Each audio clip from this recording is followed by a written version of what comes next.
we will pick up exactly where we left last time. خب جایی که جلسه پیش تموم کردیم میخوایم ادامه بدیم. So last time we were looking at the obscure passage of Exodus chapter 4, verse 24 to 26. جلسه پیش تا قسمت خروج باب 4 آیات 24 تا 26 درباره توضیحاتی که وجود داشت رسیدیم. And it was the interesting interpretation of God possibly wanting to kill Moses along the way, even after he had given him the call to go back to Egypt.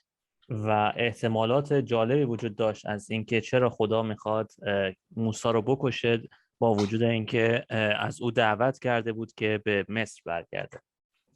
So here are some of the things that we looked at, our last slide before we ended. خب اینجا چیزهایی هستن که قبل از اینکه تموم کنیم بهشون نگاه کردیم. That biblical scholars are pretty much in agreement that this passage deals with circumcision. خیلی از مفسرین موافق این هستن، این رو قبول دارن که این متن درباره ختنه بوده. That possibly Moses' son was not circumcised. و احتمالاً پسر موسی ختنه نشده بود. Some people may say that possibly Moses wasn't circumcised, but I think maybe he was.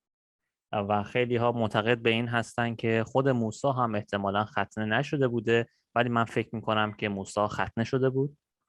And his sickness, or the fact that maybe God wanted to kill him along the way, we were not sure in terms of what sickness it was. و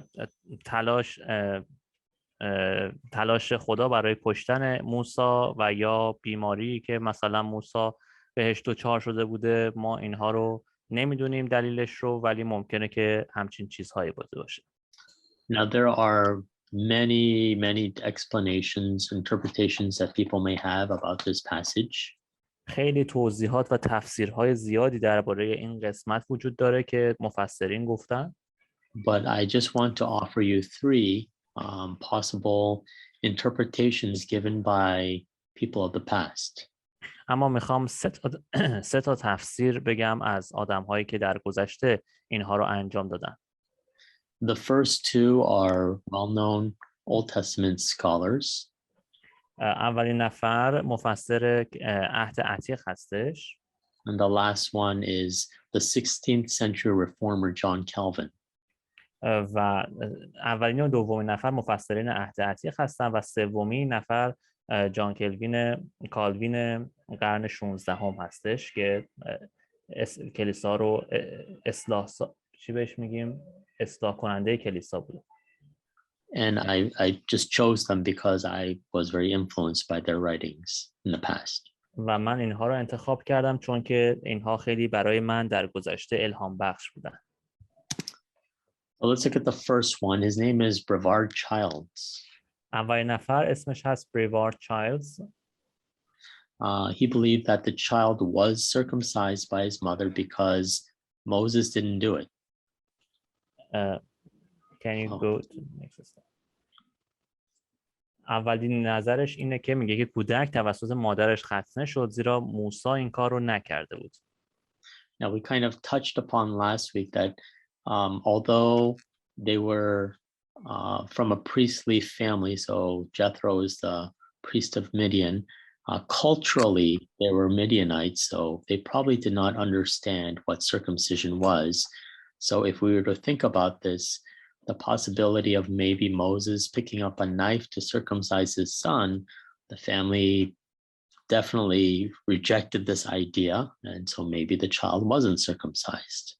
و اگه یادتون باشه جلسه پیش راجبش صحبت کردیم که با وجود اینکه خانواده زن موسی از یک خانواده کاهن بودن، یترون کاهن اونجا بود، کاهن مدیان بود، و راجب این صحبت کردیم که فرهنگ مدیانی ها اختلاف داشت، فرق میکرد با فرهنگی که یهودیا داشتن و حتما موسی میخواسته که پسرش رو ختنه کنه و یه چاقو برداشته که این کار رو انجام بده، اما خانواده زنش همون و پدر زنش این کار رو اجازه ندادن بهش به خاطر اینکه اهمیت این قضیه رو درک نمی‌کردن. Well, secondly, Childs points out that the bloody foreskin was it touched the feet of the child to demonstrate that the circumcision was accomplished, but we don't exactly know what this means. Did it touch the feet of the child or of Moses, or we don't know exactly what this means. و دومین تفسیری که وجود داره که پوست ختنه‌گاه خونی که به پای کودک لمس شد تا نشون بده که ختنه انجام شده. اما ما این رو نمیدونیم که این پوست ختنه‌گاه به پای کودک خورده یا به پای موسی خورده. ما اینا رو نمیدونیم و اصلا اینکه بخوایم همچین کاری رو انجام بدیم چه معنی داره رو ما نمیدونیم. At the same time, Zipporah's enigmatic words, so very difficult to understand words, are unknown itself. For you are a bridegroom of blood to me. What does that mean? و همچنین کلمات و جمله‌ای هستش، کلماتی توی این جمله وجود داره که معنیشون سخت هستش و خیلی معنیشون واضح نیستش که راجع به چی صحبت میکنه. مثلا پوست ختنه‌گاه خونی یعنی چی؟ Childs was also of the opinion that this is definitely covenant related, and it's probably related to God's plan, his plan for salvation. و چهارمین موردش این بود که این داستان، این قسمت، این متن مربوط به ختنه هستش و نقشی که عهد خدا و انسان در این قسمت داشته. Another person is Walter Kaiser, and he believed, number one, that Moses was the one under God's action. So definitely God wanted to kill Moses, and he was given this illness. So if you please go. و نفر بعدی والتر سی قیصر جونیور هستش که نظر اولش اینه که موسی کسی بوده که تحت عمل خدا قرار گرفته و از یه بیماری ناشناسی حالا رنج می‌برده که باعث شده بود ناتوان بشه. And secondly, the child, who was probably the first child that they had, which was Gershom, probably had not been circumcised, possibly the result of a family dispute. So again, maybe the family felt there is no way you're going to cut whatever you have to do, this foreskin off my son. But Moses felt this is the cultural thing that I've been brought up to do. We have to do this. But of course, they maybe said no. And maybe that's why he wasn't circumcised. و نظر دوم اینه که کودک، که احتمالا منظور از کودک همون بچه اولشون بوده باشه، جرشوم، که ختنه نشده بوده و در نتیجه اختلاف خانوادگی بوده. همونطوری که قبلا به شما گفتم میتونه اینطوری باشه که موسی میخواسته پسرش رو ختنه کنه ولی خب خانواده زنش اجازه ندادن و گفتن حق نداری این کار رو انجام بدی و از اهمیت این کار خبردار نبودن و موسی بهشون میگفتش که این کاریه که ما هممون انجام میدیم، توی فرهنگ ما هست، وقتی که بزرگ میشیم باید این کار رو بکنیم، ولی اونها این رو رد کرده بودن، قبول نمیکردن. We see that Zipporah showed some sort of revulsion to the act of circumcision of her son, but in any case she goes ahead with the circumcision just to save Moses' life.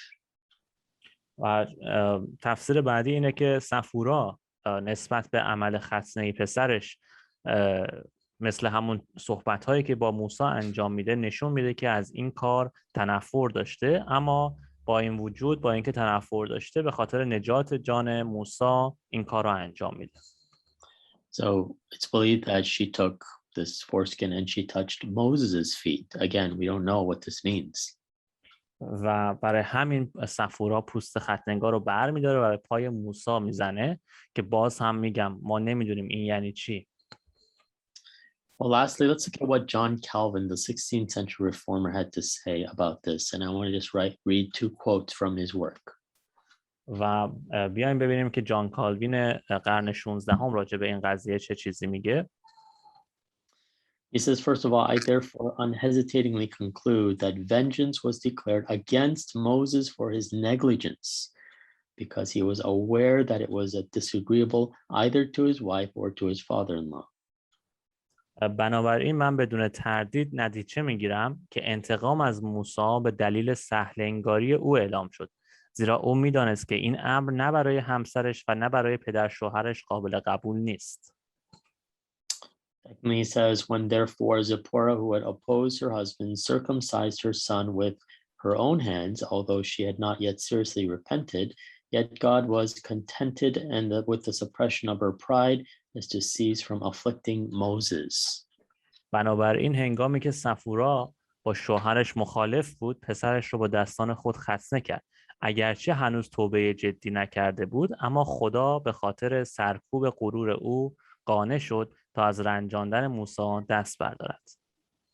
So I think just even looking at these three individuals, really the general consensus is that the him in this passage, the first one refers to Moses, that God really wanted to kill Moses. Why? It could be because the son was not circumcised, and yet Moses, who had still been brought up in his family setting after Pharaoh's daughter let him go to be nursed, he was brought up and he should have known that children after 8 days need to be circumcised. So Zipporah has to circumcise the son herself, and again, not knowing what this means, but put the foreskin on Moses' feet, and Moses does not die. It's a very odd passage.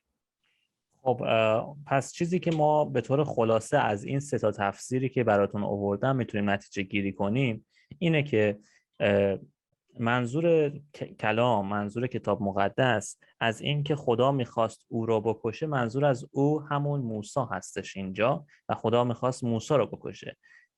چرا خدا میخواست این کار رو انجام بده؟ دلیلش میتونه احتمالاً به خاطر این باشه که موسی چون فرزند پسرش رو ختنه نکرده بود، این اتفاق رو خدا میخواست انجام بده و موسی با وجود اینکه در دربار بزرگ شده بود، اما باید این رو میدونست که بچه پسر وقتی که از 8 روز تا 8 روزش باید ختنه بشه. پس وقتی که این اتفاق نمیفته، صفورا مجبور میشه که عمل ختنه رو انجام بده و پوست ختنه‌گاه رو به پای موسی بزنه یا به پای کودک بزنه که ما باز نمیدونیم این عمل یعنی چی. So as we think about this passage where God calls Moses is on his way, and then God tries to kill him, and then God relents and doesn't kill him because the son is circumcised. It's a very strange passage in itself. پس این کلاً متن عجیبی هستش، چون که یک بار اگه با هم مرور کنیم، خدا از موسی دعوت میکنه که این کار رو، این مأموریت رو انجام بده و در راهی که موسی به مصر داره برمیگرده، خدا میخواد موسی رو بکشه و بعد پسر موسی ختنه میشه و پوست ختنه‌گاهش پای موسی مالیده میشه و خدا از کشتن موسی روی برمیگردونه، منصرف میشه و کلاً متن و قسمت عجیبی هستش. I'm not sure about you, but as I was looking at this passage, there are still some other questions that come to mind. شما رو نمیدونم، اما من وقتی به این متن نگاه میکنم باز هم سوالهای دیگه‌ای به ذهنم میرسه. So here are 3 important questions that came to my mind. First of all, why did this event happen with only one of Moses' sons? Because we're told in chapter 4, verse 20, that Moses took his wife and sons. So we know that not only was it Gershom, but also Eliezer as well. So if this is the case, why did it happen with only one of the sons? خب اولین سوالی که پیش میاد اینه که چرا این اتفاق فقط واسه یکی از پسران موسی اتفاق افتاده؟ چون اگر نگاه کنیم در خروج باب 4 آیه 20 نوشته موسی زن و پسران خود را بر مرکبی سوار کرد. خب پس موسی همین یک دونه پسر رو که نداشته، پس چرا فقط این اتفاق واسه یکی از پسران افتاده؟ Well, number 2, why does God tell Moses that Pharaoh will resist? So in 4:21, I will harden his heart so that he will not let the people go. I don't know how Moses felt about this, but he's ready to go, but he says, oh yeah, by the way, Moses is going to resist you when you go. It's not a very sure thing for him to go on this mission. و شماره 2 اینه که چرا خدا به موسی میگه که فرعون قراره که مقاومت کنه؟ توی آیه 21 باب 4 میگه من دل فرعون رو سخت میکنم تا قوم رو آزاد نکنه. و حالا فکر کنید که موسی آماده است که این مأموریت رو انجام بده و خدا یه دفعه بهش میگه که راستی تو که این کار رو داری انجام میدی، من دل فرعون رو سخت میکنم که قوم رو آزاد نکنه. و این یک چیز عجیبی هستش که چرا خدا باید اینجا همچین چیزی رو به موسی بگه.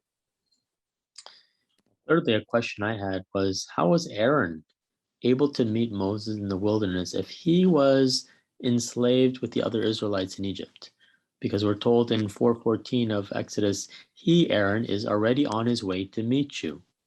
I mean, how did that happen? Did he get some time off from Pharaoh? Or it doesn't make, it's not very clear to us. At the same time, Aaron met Moses in the wilderness in chapter 4, verse 27. و آخرین سوال اینه که چطوری هارون موسی رو در بیابان ملاقات کرد اگر که قرار بود که در بردگی با بقیه بنی اسرائیل باشه، چون اونها در مصر برده بودن و معلوم نیست که چه شکلی این کار رو انجام داده. شاید از فرعون مرخصی گرفته یا متن برای ما واضح نیست که چطور هارون موسی رو در بیابان ملاقات کرده. توی آیات 14 و 27 این رو نوشته که هارون با موسی ملاقات میکنه.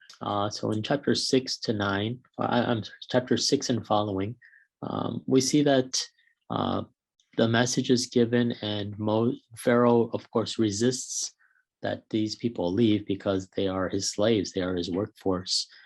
And in doing that, he actually changes the rules a little bit. So he tells them that they need to now find their own straw to fulfill the same quota of bricks that they've been making. And of course, this upsets all the Israelite overseers. و در ادامه از فصل 6 به بعد، از فصل 5 به بعد می‌بینیم که فرعون قبول نمی‌کنه که اون اسرائیلی ها رو آزاد کنه و بخواد که اونها رو بفرسته بره، چون که به هر حال اونها نیروی کارش بودن و قبول نمی‌کرده همچین چیزی رو. پس کاری که انجام میده، حتی فرعون قوانین رو عوض میکنه و به قول معروف یه قوانین جدیدی میذاره که باعث میشه اسرائیلی ها نتونن از پس کار بر بیان و کارشون سخت بشه. I want to just flip through a few slides first, and then I want to go back to the plagues. But first of all, I just want to briefly talk about the plagues that are given to Egypt. خب اول میخوایم راجع به بلای اولی که برای مصر اتفاق میفته صحبت کنیم. Before these 10 plagues happen, قبل از اینکه این 10 تا بلا اتفاق بیفته، we see that Moses performs one of the signs that God had given to him when he was calling him to go to Egypt. می‌بینیم که قبل از اینکه این اتفاق بیفته، می‌بینیم که موسی یکی از همون معجزاتی که خدا بهش قبل از اینکه به مصر بره داده بود رو انجام میده. We're told in chapter 7 verse 8 and following that Aaron throws down his staff in front of Pharaoh and it becomes a snake. در باب 7 آیه 8 به بعد می‌بینیم که هارون عصا رو جلوی فرعون به زمین میندازه تا عصا تبدیل به مار میشه. So please keep in mind that chapter 4, when Moses was called, it was Moses who threw down his staff and it became a snake. And now here it's Aaron who throws his staff down before Pharaoh and it becomes a snake. پس یادتون باشه در باب 4 عصای موسی بود که وقتی به زمین میافتاد مار میشد، اما در باب 7 اینجا عصای هارونه که وقتی به زمین میافته مار میشه. What's interesting here is that it says in verse 11 that the Egyptian magicians also did the same thing by their secret arts. و نکته جالبش اینجاست که در آیه 11 باب 7 میگه فرعون دانشمندان و جادوگران مصر را حاضر کرد و آنها هم همان کار را انجام دادند. But it seems that Aaron's staff, the snake, swallowed up their staffs. ولی اینطوری شد که مار عصای به قول معروف هارون مارهای همه اون جادوگران رو خورد. Of course, you can go into a lot of symbolism here and say, well, that definitely means that nothing they do will succeed because God will always overcome. و اینجا سمبل و تفسیرهای خیلی زیادی میتونید انجام بدید. یکیش این که میتونیم بگیم که اونها هر کاری میخوان بکنن میتونن بکنن ولی نمیتونن بر خداوند غلبه کنن، نمیتونن بر خداوند پیروز بشن. If that wasn't enough to see that a staff became a snake and Pharaoh was able to do the same thing, we're told that his heart was hardened.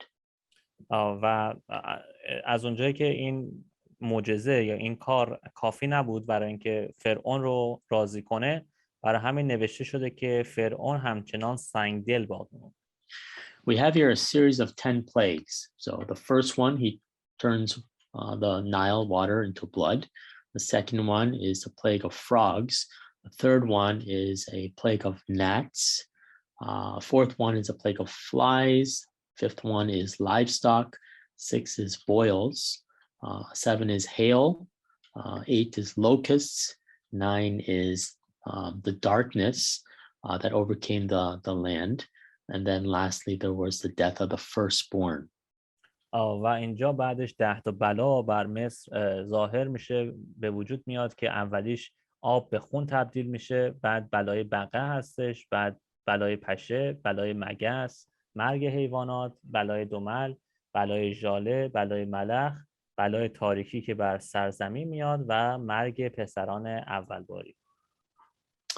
Well, through all this, we find 3 interesting phrases that keep coming up. اما بعد از این ما 3 تا عبارت میبینیم، 3 تا جمله میبینیم که همش جلوی ما ظاهر میشه. As God had told Moses, Pharaoh's going to resist.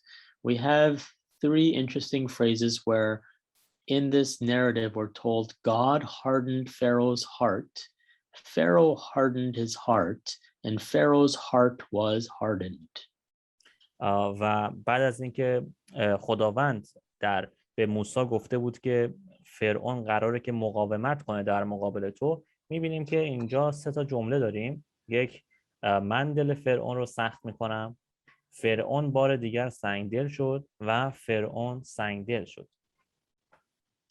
So in the first case of God hardened Pharaoh's heart, God is the active doer, and he intentionally hardened Pharaoh's heart so that the people wouldn't be freed. در جمله اول میبینیم که فاعل خدا هستش. وقتی که گفته من دل فرعون رو سخت میکنم، یعنی کسی که این کار رو انجام میده خدا خودش از قصد این کار رو انجام میده تا مردم، تا قوم اسرائیل آزاد نشن. In the second case, we see Pharaoh is the active doer here, where he hardens his own heart. So he sees the situation and he thinks, no, it's not going to happen. He's the active doer here. در جمله دوم میبینیم که فرعون خودش فاعله، یعنی خود فرعون دل خودش رو سخت میکنه و دل خودش رو سنگ میکنه و قبول نمیکنه، راضی نمیشه و میگه که نه، من اجازه نمیدم. Well, thirdly, we see that it's very neutral. Pharaoh's heart was hardened, so we don't know who is the active one hardening his heart here. We're just told from a third-person perspective, Pharaoh's heart was hardened. و جمله سوم جمله‌ایه که به قول معروف جمله در زبان فارسی جمله مجهول بهش میگن، یعنی فاعل نداره، ما نمیدونیم چه کسی این کار رو انجام داده. گفته شده فرعون سنگدل شده، یعنی یک کسی دل فرعون رو سنگ کرده، سخت کرده، ولی ما نمیدونیم چه کسی. I'm not sure exactly how it's translated in your Bible, but I hope that this is what we find. من نمیدونم در کلام شما چه شکلی ترجمه شده این جمله ها، ولی فکر میکنم که معنیش رو متوجه شده باشید. Although it's written this way, I think you and I would agree ultimately God is in control, and he was the one who was hardening Pharaoh's heart for the specific purpose of allowing the Israelites and the Egyptians to see that in the end, although there's a hardening of Pharaoh's heart, God will be victorious. و با این وجود در آخر ما این رو میدونیم که با وجود اینها خداوند در کنترل بوده، کنترل همه چیز رو در اختیار داشته و حتی با وجود سخت کردن دل فرعون، خداوند باز هم هدف و قصدی داشته و قصدش هم این بوده که همه اسرائیلی ها و حتی همه مصری ها این رو ببینن که حتی با وجود اینکه فرعون دلش سخت شده و اجازه خروج نمیده، باز خداوند در آخر پیروز هستش. So let's go back to these plagues then. It seems that just that as we saw that the magicians were able to do the same with the swallowing, with the staff becoming a snake.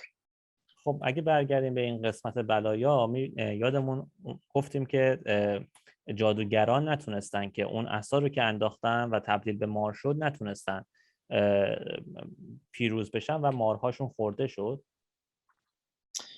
We see that the first and second one in terms of the plague, so the water becoming the blood and the frogs, we're told in the Bible that the magicians did the exact same thing. و درباره دو تا بلای اول که آب به خون تبدیل میشه و بلای بقع، میبینیم که هر دو تا کار رو باز هم جادوگران همون کار رو انجام میدن. Look at chapter 7 verse 22. به باب 7 آیه 22 نگاه کنید. In relation to the water becoming blood, it says, but the Egyptian magicians did the same thing by their secret arts.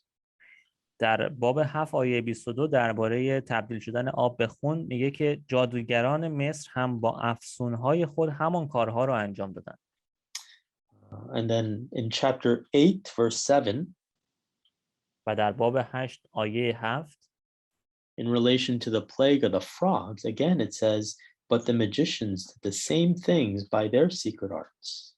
و میگه که جادوگران مصر هم با جادو همین کار رو کردن. So now when we come to number 3, we're told at this point the magicians could not do the same thing. They could not replicate what was happening. ولی وقتی به بلای سوم میرسیم، جادوگران دیگه نمیتونن همون کاری که خدا کرده رو کپی کنن. I want you to look at chapter 8 verse 18. اگر به باب 8 آیه 18 نگاه کنید، It says, but when the Egyptian magicians tried to produce gnats by their secret arts, they could not. میگه جادوگران هم کوشش کردند با جادو پشه به وجود بیاورند اما نتوانستند. Now I know there's a lot of questions that can come out of this, but and I don't think that there's an answer to this, but I'm just curious. I want to know, what do you think about this? Why is it that the first two, the magicians, were able to do it, and starting from the third, they were not? میدونم که اینجا سوالات زیادی به وجود میاد و اما سوالی که من میخوام ازتون بپرسم که شاید جوابی هم واسش نباشه، ولی اینکه چرا واسه دوتای اولی جادوگرا تونستن ولی از سومی نتونستن دیگه جادوگران تقلید کنن.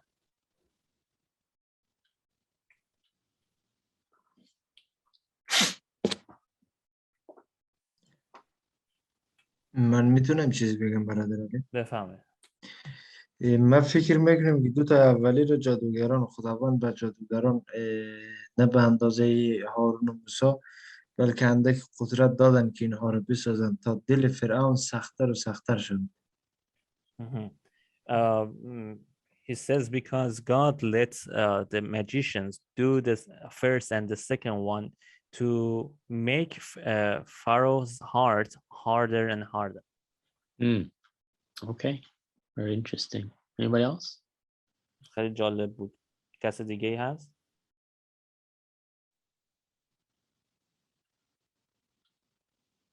Parwan? من فکر میکنم که این کارهایی که جادوگران انجام میدن مطابق اراده خداوند بود، یعنی خداوند اجازه دادن که این کار انجام بدن.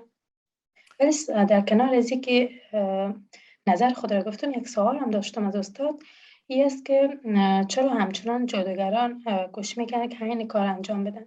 یعنی مثلا اگر دریا را به خون تبدیل کردن، چرا جادوگران هم این کار هم میخواستن انجام بدن؟ و همچنان در بلای بقع باز هم جادوگران این کار هم میخواستن انجام بدن، یعنی این کار مثلا این بلا شدت پیدا میکرد ولی در این حال باز هم جادوگران کوشش میکرد که انجام بدن. دلیلش چی بوده؟ She says that she thinks that the magician's action was in the order of will of God. It means that God led them to do these magics. And also she has a question. She's asked you to say to know why the magicians do the same magic after God's action. So why was it necessary to do exactly God did? For example, after frogs, why they did the same action again? Yeah, good questions. Let me answer the second one first. To me, the fact that the magicians replicated or copied exactly what they did, to them, it was to try to show Moses and Aaron, your God's not that powerful. You think you can make a staff into a snake. You think, the water can become blood. You think that these frogs can come out.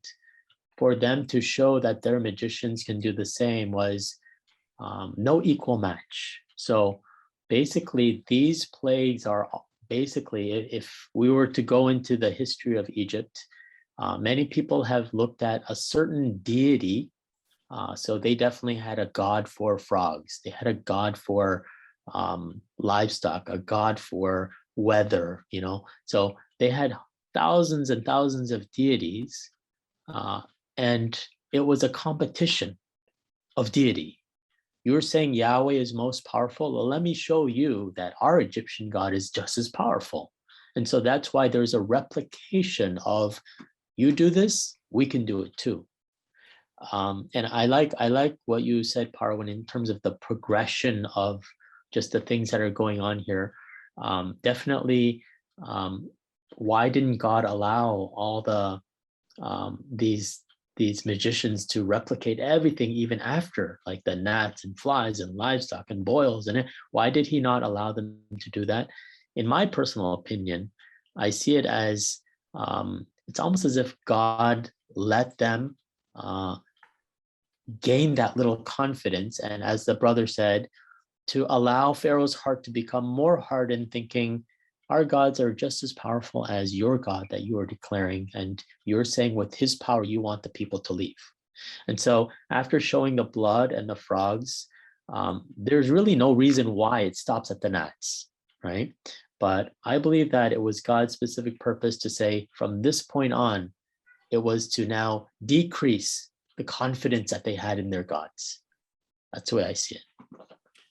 خب درباره سوال دومتون اول که گفته بودید که چرا اون جادوگرها همین کار رو تکرار میکردن، این بود که خب خداوند این اجازه رو درسته داده بود به اونها تا این کار رو انجام بدن، ولی به خاطر اینکه در مصر، اگه شما تاریخ مصر باستان رو بخونید میبینید که خیلی چندین و چند خدایی که به صورت بت بود اونها میپرستیدن و خدایان خیلی زیادی داشتن. خدای بقر داشتن، خدای هوا داشتن، واسه هر چیزی یک خدای داشتن. و زمانی که موسی و هارون اومدن و این معجزات رو، مثلا عصا رو مینداختن که مار بشه یا کار دیگه میکنن یا بلاها به وجود اومد، اونها هم میگفتن که ما هم میتونیم، خدای ما هم میتونه این کار رو انجام بده، به خاطر اینکه نشون بدن که خدای یهوه قدرتمند نیستش و خدای خودشون قدرتمندتره. برای همین این کار رو تکرار کردن.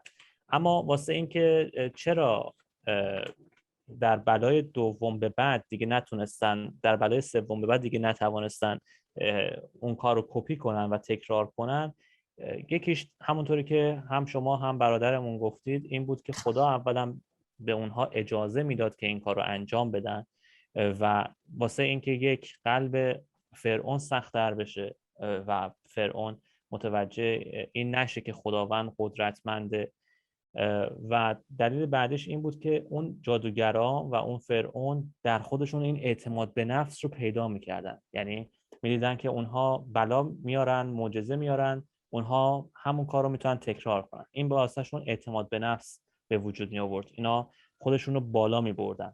و بعد از بلای سوم به بعد که ما نمیدونیم چرا دقیقاً از بلای سوم به بعد، ولی از اونجا به بعد اینها اعتماد به نفسشون کم و کمتر شد، پایینتر اومد تا خدا به اونها نشون بده که خداونده که قدرت مطلق هستش.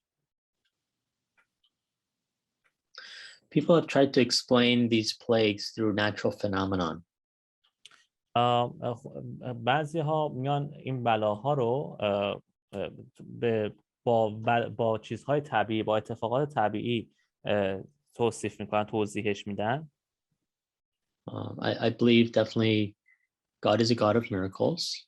من میدونم که اعتقاد دارم که خدای معجزه ها هستش. And I believe God sent these plagues specifically upon Egypt. و من معتقدم که خدا به طور مخصوص این بلاها رو برای مصر فرستاده. But the last one is so unexplainable that for people to say it was totally based on nature, I don't think they can prove the fact that this is where God shows his ultimate power. و برای آخریش به قدری غیر قابل توضیح هستش که ما نمیتونیم نشون بدیم که خدا این کار رو انجام داده و خیلی ها معتقد هستن که این بر اساس طبیعت اتفاق افتاده. Because the last one is the death of the firstborn. The death was totally selective in the sense that it was only the firstborn of each died. و بلای آخری مرگ پسران اولباری بود که خیلی به صورت رندوم اتفاق می افتاد. خیلی به صورت رندوم نه، به صورت انتخابی اتفاق می افتاد. انتخاب شده اتفاق می افتاد و پسران اول کشته می شدن، می مردن. Now some people have gone so far as to question what if a man had several wives and children from each wife. Does that mean that each child from each of the wives, that firstborn died? We don't know the answer to that.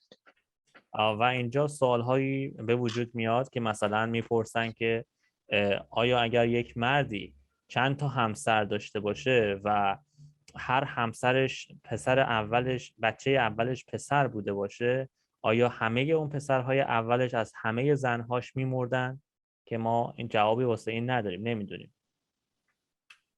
Well, in addition to that, I would say maybe even the ninth one was, again, demonstrating the power of God. حتی نهمی هم باز میتونیم بگیم که بلای نهم هم نشون دهنده قدرت خدا بود. We're told that there was darkness over all the land of Egypt for 3 days. ولی با این وجود بعضیا میگن که نمیتونیم این رو نشون بدیم. در باب 10 آیه 21 میگه واسه 3 روز سراسر سرزمین مصر تاریکی رو فرا گرفت. But at the end of Exodus chapter 10 verse 23, towards the end of that verse, اما تا پایان آیه 23 it says, yet all the Israelites had light in the places where they lived. میگه که جایی که بنی اسرائیل زندگی میکردند روشن ماند. So definitely God is making the distinction between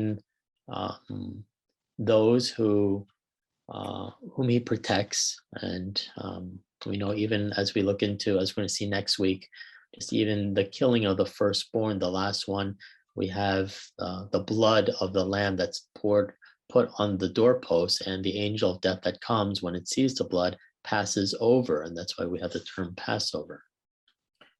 و ما اینجا میبینیم که خداوند یک فرقی گذاشته برای کسایی که نیاز به محافظت دارن. پس این شکلی نبوده که واسه همه اتفاق بیفته، واسه بنی اسرائیل فرق گذاشته. مثل حالا در جلسه بعدی این رو میخونیم که خداوند واسه حتی همون پسران اولباری هم یک تفاوتی ایجاد میکنه که کسانی که خون بره رو روی درشون بمالن، فرشته خداوند رد میشه و کاری به بچه اونها نداره. In either case, this was definitely, these 10 plagues are the work of God, and they are to be seen as God's way of fulfilling his redemptive plan of bringing his people out of Egypt. و در آخر اینکه این 10 تا بلای دهگانه کار خداوند بوده و در راستای در هدف اون نقشه نجات، برای نقشه نجات خودش بوده و بیرون آوردن بنی اسرائیل از مصر. Any questions come to mind as we go through this? کسی توی این قسمت سوالی داره؟ I wanna pose a question to you, and I've heard some interesting answers to this, so I want to hear your answer to this. میخوام یک سوالی از شما بپرسم. من خودم جوابهای جالبی رو درباره این سوال گرفتم. میخوام ببینم که جواب شما چیه. The fifth plague is a killing of livestock where all the animals were killed. بلای پنجم مرگ حیواناته که همه حیوانات میمردن. So some people have actually questioned in the last plague of the firstborn. بعضیا این رو سوال میپرسن که در بلای دهم که مرگ پسران اولباری بود. It says in verse 4 to 5, chapter 11, verse 4 to 5, Moses said, "This is what the Lord says, about midnight I will go throughout Egypt. Every firstborn son in Egypt will die, from the firstborn son of Pharaoh, who sits on the throne, to the firstborn of the son of the female slave who is at her handmill, and the firstborn of the cattle as well." So where did these cattle come from if all the animals died? اگر به خروج باب 11 آیات 4 و 5 نگاه کنید، نوشته موسی به فرعون گفت خداوند می‌فرماید در حوالی نیمه شب از مصر عبور می‌کنم و هر فرزند اولباری مصری را که پسر باشد می‌کشم، چه پسر اولباری فرعون که ولیعهد او است، چه پسر اولباری کنیزی که پشت دستاست نشسته است. خب اینجا اگر که ما توی بلای شماره 4 بلای شماره 5 گفتیم همه حیوانات مردن، پس اینجا چه حیوانی رو راجبش صحبت میکنه توی بلای دهم؟ It's just an interesting question. Any thoughts? اگر یک سوال جالبه، اگه کسی نظری داره میتونه بگه. برادر علی شما گفتید تو بلای دهم چه حیوانی میمیره؟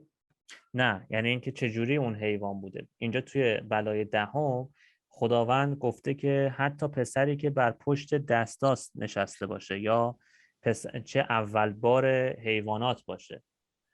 پس این مگه توی بلای پنجم حیوانات همشون نمردن؟ پس چجوریه که اینجا در بلای دهم باز داره راجع به حیوانات صحبت میکنه؟ سوال اینه. برادر علی ببخشید، ما فکر می‌کنم که در بلای پنجم همه حیوانات نمردن، چرا که در بلای پنجم خداوند گفتن که ما حیوانات شما را به مرض کشیم در آغوش تمام، نگفتن که همه حیوانات شما را میکشیم.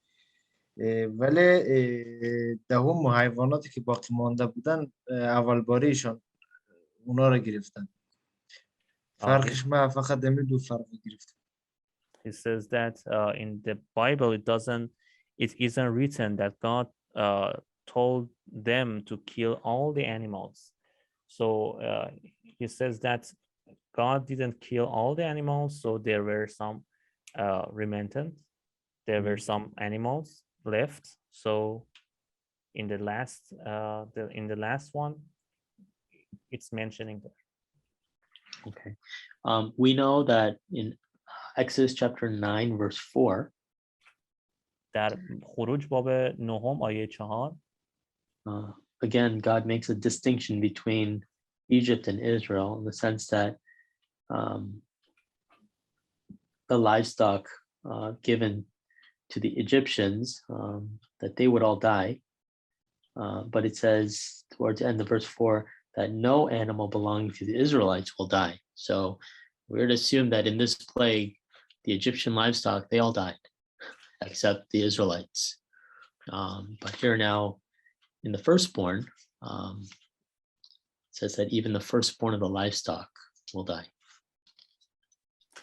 اینجا در فصل 9 در باب 9 آیه 4 میبینیم که نوشته شده همه حیواناتی که مربوط به مصری ها باشه همشون کشته میشه. نوشته بین حیوانات بنی اسرائیل و حیوانات مصری ها فرق میگذارم تا به هیچ یک از حیوانات بنی اسرائیل آسیبی نرسه. پس حیوانات بنی اسرائیل زنده میمونن اما حیوانات مصری ها کشته میشه. اما در فصل 11 نوشته شده حتی اگر اون آیه چند بود؟ آیه 4 و 5 حتی اول باری اون حیوان ها هم کشته میشن. پس یعنی چی؟ یعنی اول باری حیوانات بنی اسرائیلی ها کشته میشن. خب پس این بلا اون وقت واسه بنی اسرائیلی ها میشه، نه واسه مصری ها. مصری ها که همه حیواناتشون کشته شده بوده.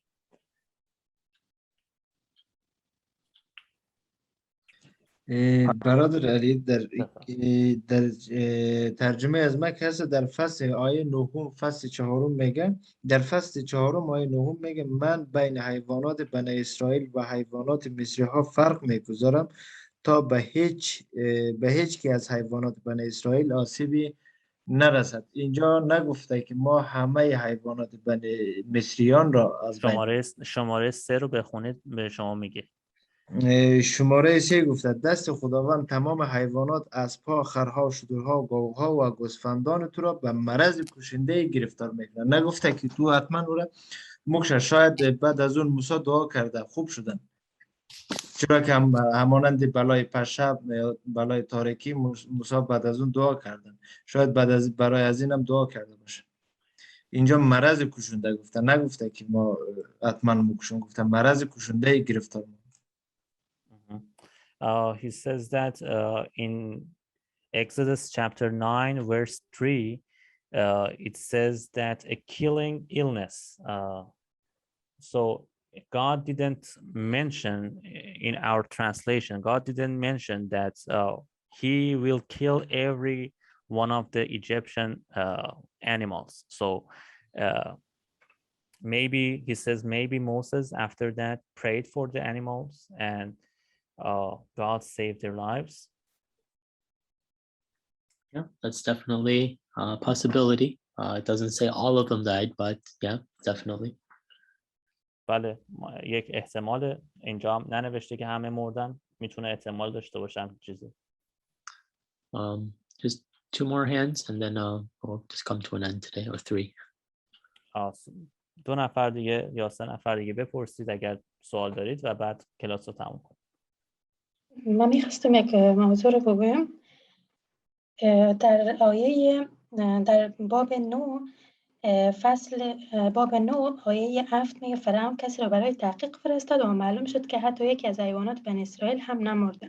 آیا احتمال ازی وجود داره که فرعون از حیوانات بنی اسرائیل را گرفته باشن و از او مثلا نسل گیری کرده باشن؟ دوباره Okay, she says that in chapter 9 verse 7 it says Pharaoh investigated and found that not even one of the animals of the Israelites had died. So she's asking, is there a possibility that he maybe stole some animals from Jewish people and then they grow those animals for themselves, something like that? I have to say that I agree with you, and those are my thoughts, that because they're in control, when they see that their animals, or most of them, are dead, they will naturally go to the Israelites and just take them as their own. So that is my thought. I agree with Parwin. این هم نظر من هم همین شکلی هستش. من هم همین فکر رو میکنم که چون قدرت دست فرعون و اونها بود، وقتی که دیدن که خب همه حیوانات اسرائیلی ها زنده هستن، احتمالا از همونها دزدیده باشن، برداشته باشن و واسه خودشون نگه داشته بودن یا پرورش داده باشن. دیگه امید یا آیه متین یا خانم الهام. من میگم اینجا توی باب 11 آیه 4 و موسی گفت خداوند چنین میگوید قریب به نصف شب در میان مصر بیرون خواهم آمد و هر نخست‌زاده‌ای که در زمین مصر باشد، از نخست‌زاده فرعون که بر تختش نشسته است تا نخست‌زاده کنیزی که پشت دستاس باشد و همه نخست‌زادگان را میکشد. ما میبینیم که خداوند به موسی گفته بود که به قوم بگن که هر کسی از قوم اسرائیل اگر نخست‌زاده داره بر سر همون درش همون حیوانی که قربانی میکنه رو بمالن. به خاطر چی؟ به خاطر فرشته مرگ متوجه بشه که اینجا مثلا خانه اسرائیلی ها هست. من فکر میکنم اینجا هم بیشتر منظورش این است که اگر شاید اسرائیلیانی وجود داشت که مثلا موسی باور نداشتن و این کار انجام نمیدادن و موسی فکر میکنم به خاطر این گفته حتی او اسرائیلیایی که مثلا این کار انجام ندادن هم میکشن. خب الان سوال کجا بود؟ من متوجه سوال سوال نه سوال نیستش که این نظر من. Aha, okay. He says from chapter 11, verse 4 and 5 and 6, so on. He says that when God told Moses that whoever have a firstborn son, do this sign, put their blood of lamb on the door, so when the angel come, he will not kill the firstborn son. So he says maybe there are some Jewish people that they didn't believe in Moses. So that's why God told Moses to tell the people like that. So it was his opinion, not a question. Yeah. No, definitely. و ای که خب حیوانات اسرائیلی ها نمرده بودن به خاطر همین اینجا حیوان وجود داشته. And also because animals of Jewish people not dead, so there are some animals here as well. Yeah. No, I agree that my neighbor is Jewish. He says he's Jewish, but he's not devout. So he calls himself like a part-time Jewish person.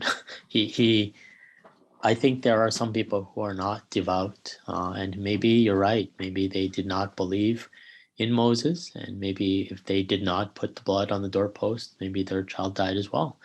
And maybe in doing that, maybe they came to believe. We don't know, but that's definitely a possibility. درسته. من هم اینجا یک همسایه یهودی دارم که خودش میگه من یهودیم. البته من فکر نمی کنم این شکلی باشه، چون حالت مذهبی طور نیستش. میتونیم بگیم که مقداری مذهبی فقط و یهودی کامل نیستش. اما آره، اون چیزی که شما میگید درسته. ممکنه که خیلی از اسرائیلی ها و یهودی ها در اون زمان موسی رو قبول نداشتن و این کار رو انجام ندادن و بچه اولشون مرد. و ممکن هم هست خیلی ها با اینکه اعتقاد نداشتن این کار رو کردن و همین باعث ایمانشون شد. Yeah, maybe one more question and then we'll come to a close today. اگر یه دونه دیگه سوال اگه کسی داره. علی از استاد پرسید که آیا همه این بلاها همش توی یه سال بوده؟ اینکه نه توی دورهای مختلف بوده، مثلا بین چند سال باشه؟ All these 10 plagues happen in only 1 year or maybe in different period of time? Yeah, we don't know exactly if it was how successive they are. So, go ahead. ما نمیدونیم که اینها به چه صورتی بوده دقیقاً، به چه سلسله مراتبی بوده. So you'll notice that pretty much each plague begins. So the first one, we're told that it says the Lord said to Moses, but then plague number 2, the frogs, chapter 8, the last verse of chapter 7, verse 25, it says 7 days passed after the Lord struck the Nile. So we're told that a week passed, but then after that, it's just successively, then the Lord said to Moses, then the Lord said to Moses. So we don't know exactly how long this whole process was. I'm thinking it wasn't a whole year, but yeah, it's not defined that the time limit. ما نمیدونیم که دقیقاً چه مقدار طول کشیده. من فکر نمی کنم که 1 سال کامل شده باشه، یعنی کمتر شده حتما. و غیر از بلای اول که بعد از در آیه 25 از باب 7 کتاب خروج رو نگاه کنید نوشته از وقتی که خداوند آب دریای نیل را به خون تبدیل کرده 7 روز گذشت. پس فقط اولی و دومی رو گفته که چقدر طول کشیده، یعنی 7 روز برای یه هفته بعدش بلای بعدی اومده، ولی دیگه بعدش راجبش صحبت نمیکنه و برای همین ما نظری راجب بازه زمانیش نداریم. بعد سوال بعدی این که گفته حیوانات مواشی، اونجا چند تا حیوان اهلی و اسم میتونسته مثلا اونا از خوک یا هر حیوان دیگه استفاده بکنن برای خودشون، که بگه که مثلا هر زنی که پشت دسترس باشه یا اون دسترس بزن میشه نشانگر این خوک باشه یا یه چیز دیگه باشه که اینجا نیومده. قسمت آخر سوالتون نفهمیدم. میگم که اینجا مثلا میگه شتر و اسب و گوسفند اینا، خب مثلا خوک میخورن، خب اون موقع معنی این بوده که فقط اینا رو بین برده و اون خوکا مثلا مونده بودن دست مصریا. He says that here in the Bible it mentioned only some animals. What about wild animals? Is there any possibility that Egyptian had these wild animals and God didn't kill them? Wild animals? Yes, wild animals, like for example, I don't know, lions and pigs and something else. So God only mentioned horses, sheep, and these kind of animals here. So you're asking if they also had wild animals and whether or not they died? Yes, for Egyptian.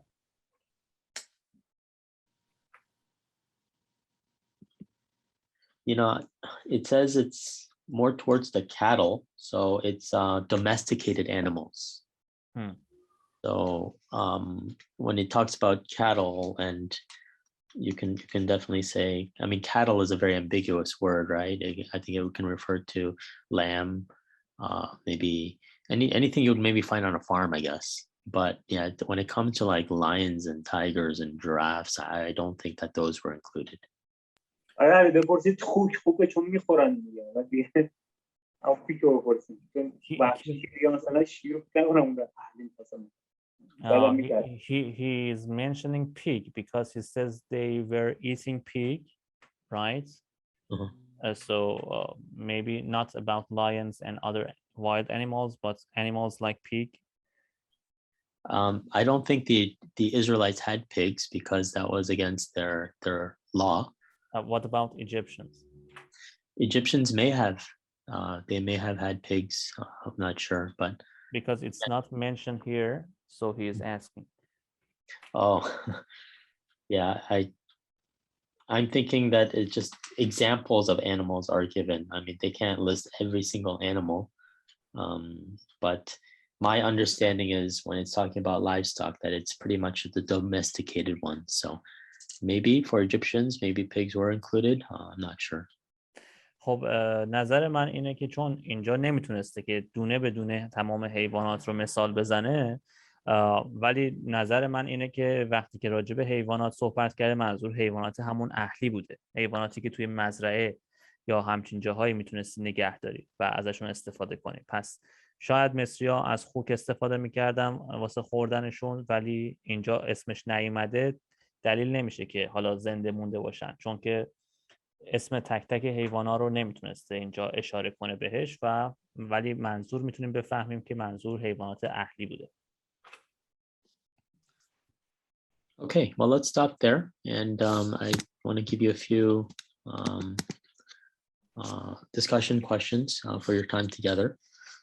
So maybe some things to discuss are how did God use the 10 plagues to free the Israelites from the Egyptians? So what do you think of this? Do you see some sort of plan that God had in all of this? Or how does he seem to be using these 10 plagues to free them? What are your thoughts about the connection between the 10 plagues and the deities of Egypt?